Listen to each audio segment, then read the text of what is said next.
ರಾಮನಾಮ ಹಾಡಿರೋ ರಾಮ ಬರುವನು. ಎಲ್ರಿಗೂ ನಮಸ್ಕಾರ. ನಾನು ನಿಮ್ಮ Bharath and welcome back to my YouTube channel. ಇವತ್ತು ನಾನು ಬೆಳಗ್ಗೆ 7:30 ಎದ್ದೆ.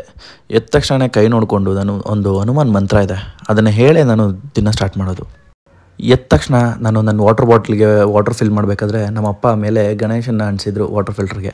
ಇದು ಜಸ್ಟ್ ಮಿಡಲ್ ಕ್ಲಾಸ್ ಮನೆಗಳಲ್ಲೇ ಜಾಸ್ತಿ ನಡೆಯೋದು. ಇದು ಬೆಳಗ್ಗೆ ಎದ್ದ ತಕ್ಷಣ ನೀವು ಸ್ವಲ್ಪ ನೀರು ಕುಡಿದ್ರೆ ನಿಮ್ಮ ಡೈಜೆಸ್ಟಿವ್ ಸಿಸ್ಟಮ್ ತುಂಬ ಚೆನ್ನಾಗಿ ವರ್ಕ್ ಆಗುತ್ತೆ. ಆಮೇಲೆ ಬ್ರಷ್ ಮಾಡಿ ಮುಖ ತೊಳೆದು ಫ್ರೆಶ್ ಆದೆ. ಜೆಪ್ಟೋದಲ್ಲಿ ಸ್ವಲ್ಪ ಐಟಮ್ನ ಆರ್ಡರ್ ಮಾಡಿದ್ದೆ, ಅದು ಬಂದಿತ್ತು. ನಮ್ಮ ಅಪ್ಪಗೆ ರಸ್ಕ್ ಅಂದರೆ ಇಷ್ಟ, ಸೊ ರಸ್ಕ್ ಆರ್ಡರ್ ಮಾಡಿದ್ದೆ. ಆಮೇಲೆ ಬಿಸ್ಕೆಟ್ಸು ಕಾಫಿ ಜೊತೆ ಟೀ ಜೊತೆ ನಂಚ್ಕೊತೀನಿ ಅಂತ ಅಜಯ್ಗೆ ಡೊರಿಟೋಸ್ ಆರ್ಡರ್ ಮಾಡಿದ್ದೆ. ಆಮೇಲೆ ಏಲಕ್ಕಿ ಬಾಳೆನ ಆರ್ಡರ್ ಮಾಡಿದ್ದೆ, ಪೂಜೆಗೆ ಬೇಕು ಅಂತ ಹೇಳಿದ್ರು. ಡಯಟ್ಗೆ ಪೊಮೊಗ್ರಾನೇಟ್ ಆರ್ಡರ್ ಮಾಡಿದ್ದೆ, ಬ್ಲಡ್ಗೆ ತುಂಬ ಒಳ್ಳೇದಿದು. ಆಮೇಲೆ 2 ಪ್ರೋಟೀನ್ ಬಾರ್ ಆರ್ಡರ್ ಮಾಡಿದ್ದೆ. ಆಮೇಲೆ ಒಂದು ಎಳ್ನೀರು ಆರ್ಡರ್ ಮಾಡಿದ್ದೆ. ಇವತ್ತು ನಾವು ಫಿಟ್ ಬ್ಲ್ಯಾಕ್ ಆ್ಯಂಡ್ ಬ್ಲ್ಯಾಕ್, ಇದು ನೆನ್ನೆ H&M ತೊಗೊಂಡಿರೋದು. ಧನುಷ್ ಅವರು ನನ್ನ ಬರ್ಡೇಗೆ ಅಂತ ಗಿಫ್ಟ್ ಮಾಡಿದ್ದು. ನನಗೆ ಲೂಸ್ ಟೀ ಶರ್ಟ್ಸ್ ಅಂದರೆ ಸಖತ್ ಇಷ್ಟ. ಆಮೇಲೆ ಎಳ್ನೀರು ಹೊಡೆದ ತಕ್ಷಣ ನೀರೆಲ್ಲ ಸ್ವಲ್ಪ ಈಚೆಗೆ ಹಾರ್ತು.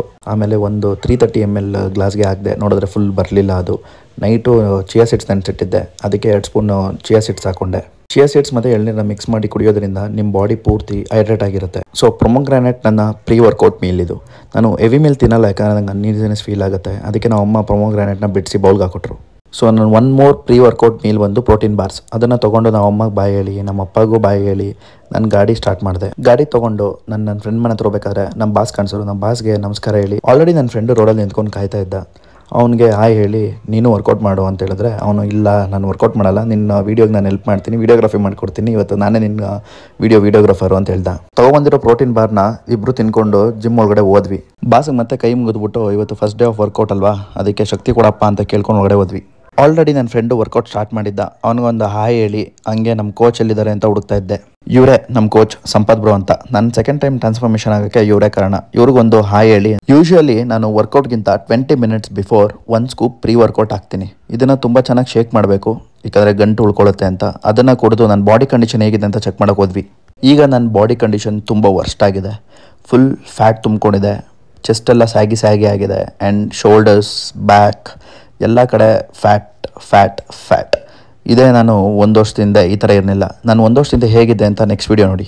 ಒಂದೊಳ್ಳೆ ಡೀಸೆಂಟ್ ಬಾಡಿ ಮಾಡಿದ್ದೆ, ತುಂಬ ಫ್ಯಾಟ್ ಇಲ್ಲ, ತುಂಬ ಮಸಲ್ ಬಲ್ಕಿ ಆಗಿಲ್ಲ, ಒಂದು ಲೀನ್ ಆಗಿ ಒಂದು ಬಾಡಿ ಮಾಡಿದ್ದೆ. ವರಿ ಮಾಡೋ ಅವಶ್ಯಕತೆ ಇಲ್ಲ. ಮತ್ತೆ ಅದೇ ಥರ ಮಾಡೋಣ ಅಂಥೇಳಿ ನಾನು ಸ್ಟ್ರೆಚಸ್ನ ಸ್ಟಾರ್ಟ್ ಮಾಡಿದೆ. ಇವತ್ತಿನ ಫಸ್ಟ್ ವರ್ಕೌಟ್ ಬಂದು ಬಿಹೈಂಡ್ ನೆಕ್ ಪ್ರೆಸ್ ಅಂತ. ಇದನ್ನು ಫಸ್ಟು ನಾನು ಖಾಲಿ ರೋಡಲ್ಲಿ ಮಾಡಿದೆ. ಆಮೇಲೆ 10 kg ಈಚ್ ಸೈಡ್ ಹಾಕೊಂಡು ಮಾಡಿದೆ. ಆಮೇಲೆ 20 40 kg ಮಾಡಿದೆ. ಈಚ್ ಸೆಟ್ 20 ರೆಪಿಟೇಷನ್ಸ್ ಮಾಡಿದೆ. ಇಲ್ಲಿ ನನಗೆ ಆಲ್ರೆಡಿ ಎಕ್ಸಾಸ್ಟ್ ಆಗಿತ್ತು, ಸುಸ್ತಾಗ್ತಾ ಇತ್ತು ಅಂತ ಥರ ಅನಿಸ್ತಾ ಇತ್ತು.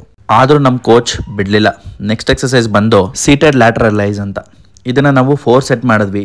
5 kg, 7.5, 10 ಮತ್ತು 15 kg ಈಚ್ ಸೆಟ್ 20 ರೆಪಿಟೇಷನ್ಸ್ನ ಮಾಡಿದ್ವಿ. ಇದರಲ್ಲಿ ಫುಲ್ ಎಕ್ಸಾಸ್ಟ್ ಆಗಿದ್ದೆ ನಾನು. ನನ್ನ ಫ್ರೆಂಡು ಬಲ್ಕಿಂಗ್ ಫೇಸಲ್ಲಿದ್ದಾನೆ, ಸೊ ಅದಕ್ಕೆ ಬಂದ್ಬಿಟ್ಟು ನನ್ನ ಮುಂದೆ ಫ್ಲೆಕ್ಸ್ ಮಾಡ್ತಾ ಇದ್ದ, ನೋಡು ಹೆಂಗಿದೆ ನನ್ನ ಬಾಡಿ ಅಂತೆಲ್ಲ. ಅದಕ್ಕೆ ನಾನು ಮೇಲಿಂದ ಕೆಳಗಡೆ ಒಂದು ಫುಟೇಜ್ ತೊಗೊಂಡು ಈ ಸಾಧು ಕೋಕಿಲ ಅವರು ಒಂದು ಮೂವಿದಲ್ಲಿ ಪಂಪ್ ಹೊಡ್ಕೋತಾರಲ್ಲ ಆ ಥರ ಇದ್ದೀರ ಅಂತ ರೇಗಿಸ್ತಾ ಇದ್ದೆ. ನೆಕ್ಸ್ಟ್ ಎಕ್ಸಸೈಸ್ ಬಂದು ಮಿಲಿಟ್ರಿ ಪ್ರೆಸ್ ಅಂತ. 40, 60, 100 kgನ 3 ಸೆಟ್ ಮಾಡಿದ್ವಿ. ಇದು ಈಚ್ ಸೆಟ್ ಬಂದ್ಬಿಟ್ಟು 15 ರೆಪಿಟೇಷನ್ಸ್ ಈಚ್ ಮಾಡಿದ್ವಿ. ಇದರಲ್ಲಂತೂ ಪುಷ್ ಮಾಡೋಕ್ಕಾಗ್ತಾನಿಲ್ಲ, ಅದಕ್ಕೆ ನನ್ನ ಕೋಚ್ ಸಪೋರ್ಟ್ ಕೊಡ್ತಾಯಿದ್ರು ನನಗೆ. ಆ್ಯಂಡ್ ಇದಂತೂ ಈಸಿ ಅಲ್ವೇ ಅಲ್ಲ. ಶೋಲ್ಡ್ರ್ ತುಂಬ ಪೇಯ್ನ್ ಆಗ್ತಾಯಿತ್ತು. ಆ್ಯಂಡ್ ಲಾಸ್ಟ್ ಅಂತೂ ಲೈಕ್ ಗಿವ್ ಅಪ್ ಮಾಡ್ಬೋಣ ಅನ್ನೋ ಗಂಟನೂ ಹೋಗಿ ಆಮೇಲೆ ಲಾಸ್ಟಲ್ಲಿ ಪ್ರೆಸ್ ಮಾಡಿ ಬಿಟ್ಟಿದ್ದು. 1 ನಿಮಿಷ ತಲೆ ಗಿರ್ರ ಅಂತು ನನಗೆ. ನೆಕ್ಸ್ಟ್ ಎಕ್ಸಸೈಸ್ ಬಂದ್ಬಿಟ್ಟು ಸೀಟೆಡ್ ಲ್ಯಾಟರಲ್ ರೈಸ್ ಅಂತ. ಇದನ್ನು ನಾನು 4 ರೆಪಿಟೇಷನ್ ಮಾಡಿದೆ. 5, 7.5, 10 ಆ್ಯಂಡ್ 15 kg. ಇದರಲ್ಲೂ ನಾನು ನನ್ನ ಕೋಚ್ನ ಸ್ವಲ್ಪ ಸಪೋರ್ಟ್ ತೊಗೊಂಡೆ, ಯಾಕಂದರೆ ಸ್ವಲ್ಪ ಪುಷ್ ಕೊಟ್ಟಿದ್ರೆ ನನಗೆ ಕಂಪ್ಲೀಟ್ ಮಾಡ್ತೀನಿ ಅಂತ ನನಗೆ ನಂಬಿಕೆ ಇತ್ತು. ಸೊ ಅದಕ್ಕೆ ಸ್ವಲ್ಪ ಪುಷ್ ತೊಗೊಂಡು ನಾನು ಈ ವರ್ಕೌಟ್ನ ಕಂಪ್ಲೀಟ್ ಮಾಡಿದೆ. ನೆಕ್ಸ್ಟ್ ಎಕ್ಸಸೈಸ್ ಬಂದ್ಬಿಟ್ಟು ಫೆಂಟ್ ರೈಸ್ ವಿತ್ ರೋಪ್ ಅಂತ. ಇದನ್ನು ಮತ್ತೆ 3 ಸೆಟ್ಸ್ ಮಾಡಿದ್ವಿ. 20, 25 ಆ್ಯಂಡ್ 35 kg. ಸೊ ಇದರಲ್ಲಿ ಈಚ್ ಸೆಟ್ ನಾನು 15 ರಿಪ್ಸ್ ಮಾಡಿದೆ. ಆ್ಯಂಡ್ ಇಲ್ಲಿ ಗಂಟ ಬಾಡಿ ಫುಲ್ ಎಕ್ಸಾಸ್ಟ್ ಆಗಿಬಿಟ್ಟಿತ್ತು. ಆ್ಯಂಡ್ ನಾನು ಸ್ವಲ್ಪ ಬ್ರೇಕ್ ತೊಗೋಣ ಅಂತ ಹೇಳ್ಬಿಟ್ಟು ಈಚೆ ಹೋಗಿ ಗಾಳಿ ತೊಗೊಂಡು ನನ್ನ ಫೇಸ್ನ ನಾನು ನೋಡ್ಕೋತಾ ಇದ್ದೆ. ಫುಲ್ ಗ್ಲೋ ಆಗ್ತಿತ್ತು, ಫುಲ್ ಎಲ್ಲ ಸೆಕೆ ಬಂದು. ನೆಕ್ಸ್ಟ್ ಎಕ್ಸಸೈಸ್ ಬಂದ್ಬಿಟ್ಟು ಅಪ್ರೈಟ್ ರೋ ಅಂತ. ಇದನ್ನು ಮತ್ತೆ ನಾನು 3 ಸೆಟ್ ಮಾಡಿದೆ. Each variation 15 reps. ಆಮೇಲೆ ನನ್ನ ಫೇವ್ರೆಟ್ ಎಕ್ಸಸೈಸ್, ಇದನ್ನು ಏನು ಎಕ್ಸಸೈಸ್ ಅಂತ ಕರೀತಾರೆ ಅಂತ ನೀವೇ ಕಮೆಂಟ್ ಮಾಡಿ ನನಗೆ ತಿಳಿಸಿ. ಸೊ ಇವತ್ತಿನ ವರ್ಕೌಟ್ ಆಗಿದೆ. ಇವತ್ತು ನನ್ನ ಬಂದು ಶೋಲ್ಡರ್ ಮಾಡಿರೋದು. ಸೊ ಜಾಸ್ತಿ ಲೈಕ್ ತುಂಬಾ ಎಕ್ಸ್ಟ್ರೀಮ್ ಆಗಿ ಪುಷ್ ಮಾಡಕ್ ಹೋಗ್ಲಿಲ್ಲ, ಯಾಕಂದ್ರೆ ಮತ್ತೆ ಸ್ಟಾರ್ಟಿಂಗ್ ಅಲ್ವಾ, ಸ್ಟೆಪ್ ಬೈ ಸ್ಟೆಪ್ ಮೇಲೆ ಹೋಗ್ಬೇಕಾಗುತ್ತೆ. ಒಂದೇ ಸಲ ಪುಷ್ ಮಾಡಿ ಏನಾದ್ರು ಇಂಜುರಿ ಆಯ್ತು ಅಂದ್ರೆ ಮತ್ತೆ ನಾನು ವರ್ಕೌಟ್ ಮಾಡಕ್ ಆಗಲ್ಲ. ಈ ಸಲ ನನ್ನ ಗೋಲ್ ಏನ್ ಸೆಟ್ ಮಾಡ್ಕೊಂಡಿದ್ದೀನಿ ಅಂದ್ರೆ ವರ್ಕೌಟ್ ಯಾವುದೇ ಕಾರಣಕ್ಕೂ ನಿಲ್ಸ್ಬಾರ್ದು, ಏನೇ ಆದ್ರೂ ಬಿಡಬಾರ್ದು. ಯಾಕಂದ್ರೆ 1.5 ವರ್ಷದಿಂದ ನಾನು ಹೇಗಿದ್ದೆ, ಇವಾಗ ನಾನು ಹೇಗಿದ್ದೀನಿ, ಫ್ಯಾಟ್ ತಿನ್ಕೊಂಡು ಮಲ್ಗೋ ಟೈಮ್ ಕರೆಕ್ಟ್ ಆಗಿಲ್ಲ, ಅದನ್ನೆಲ್ಲ ಪ್ರತಿಯೊಂದು ಏನ್ ಪ್ರಾಬ್ಲಮ್ ಆಗಿದೆ ಅದನ್ನೆಲ್ಲ ನಾನು ಸರಿ ಮಾಡ್ಕೋಬೇಕು. ಯಾಕಂದ್ರೆ ಇನ್ಮೇಲೆ ನಿಮ್ ಲವ್ ಇದನ್ನ ಮಾತ್ರ ನಿಮ್ ಬಾಡಿ ಮೇಲೆ ಕಾನ್ಸಂಟ್ರೇಷನ್ ಮಾಡ್ತೀರಾ, ಇಲ್ಲ ಅಂತಂದ್ರೆ ಮಾಡಕ್ಕಾಗಲ್ಲ. ಸೊ ಏನೋ ತಲೆ ಕೆಡಿಸ್ಕೋಬೇಡಿ. ಇವಾಗ್ಲೂ 180 days ಇದೆ, ಜೊತೆ ಟ್ರಾನ್ಸ್ಫಾರ್ಮ್ ಆಗೋಣ.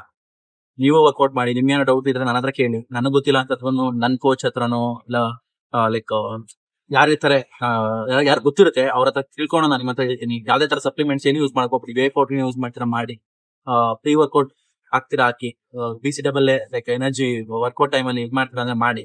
ಯಾವ್ಯಾವ್ದು ಒಳ್ಳೆ ಬ್ರ್ಯಾಂಡ್ ಇದೆ ಅದನ್ನೇ ಯೂಸ್ ಮಾಡಿ. ಕಮ್ಮಿ ಸಿಗುತ್ತೆ ಅಂತ ಏನು ಯೂಸ್ ಮಾಡಕ್ ಹೋಗ್ಬೇಡಿ. ಜೊತೆಗೆ ಟ್ರಾನ್ಸ್ಫಾರ್ಮ್ ಆಗೋಣ ಈ ಸಲ.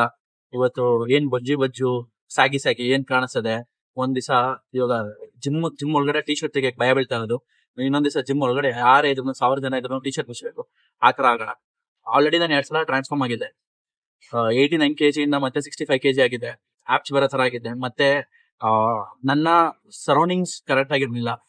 ನಾನು ವರ್ಕೌಟ್ ಮಾಡ್ತಾ ಇದ್ದಿದ್ದು ಒಬ್ಬನ ಜೊತೆ ಆಗಿದ್ರೆ ಲೈಕ್ ಪ್ರತಿಯೊಂದು ನಾನು ವರ್ಕೌಟ್ ಮಾಡ್ತಿರೋ ಪಾರ್ಟ್ನರ್ ಹಂಗೆ ಇದ್ದಿದ್ದು. ಸೊ ನನ್ನ ಸರೌಂಡಿಂಗ್ಸ್ ಯಾವ ಸ್ವಲ್ಪ ಚೇಂಜ್ ಮಾಡಿದೆ, ಅವ್ರ ತರಾನೇ ನಾನು ಶುರು ಮಾಡ್ಬಿಟ್ಟೆ. ಸೊ ಅದ್ ತಪ್ಪನ ನೀವು ಮಾಡಕ್ ಹೋಗ್ಬೇಡಿ. ವರ್ಕೌಟ್ ಮಾಡ್ತಾ ಇದ್ರೆ ಅಟ್ಲೀಸ್ಟ್ ನೀವು ಒಂದ್ ವಾರ ಪೂರ್ತಿ ಹೋಗಾಗ್ಲಿಲ್ಲ ಅಂದ್ರೆ ವಾರದಲ್ಲಿ 4 ದಿವಸ 5 ದಿವಸನಾರು ಹೋಗಿ ವರ್ಕೌಟ್ ಅಂತ ಬಿಡಬೇಡಿ. ನಂತರ ಅಂತೂ ಮಾಡ್ಕೊಳಕ್ ಹೋಗ್ಬೇಡಿ. ನಾನೇ ನಿಮ್ಗೆ ಲೈವ್ ಎಕ್ಸಾಂಪಲ್ ಇಷ್ಟ ಹೇಳ್ತಿದ್ದೀನಿ. ನಾನು 2 ಸಲ ಟ್ರಾನ್ಸ್ಫಾರ್ಮ್ ಆಗಿರೋದು ಆಗ್ತೀನಿ. 3ನೇ ಸಲ ಮತ್ತೆ ಟ್ರಾನ್ಸ್ಫಾರ್ಮ್ ಆಗೋಣ, ಏನಾಗಲ್ಲ. ಆಂಜನೇಯ ಜೈ ಶ್ರೀರಾಮ್. ಇಷ್ಟ ಹೇಳ್ತಾ ಈ ವಿಡಿಯೋ ಇಲ್ಲಿಗೆ ಎಂಡ್ ಮಾಡ್ತಿದ್ದೀನಿ. ಈ ವಿಡಿಯೋ ಇಷ್ಟ ಆಗಿದೆ ಅಂತ ಅನ್ಕೊತೀನಿ. ಇಷ್ಟ ಆಗಿದ್ರೆ ಲೈಕ್ ಮಾಡಿ, ಶೇರ್ ಮಾಡಿ, ಸಬ್ಸ್ಕ್ರೈಬ್ ಮಾಡಿ. ಜೊತೆಗೆ ಟ್ರಾನ್ಸ್ಫಾರ್ಮ್ ಆಗೋಣ ಬನ್ನಿ. ಬಾಯ್, ಸಿ ಯು ನೆಕ್ಸ್ಟ್ ವಿಡಿಯೋ.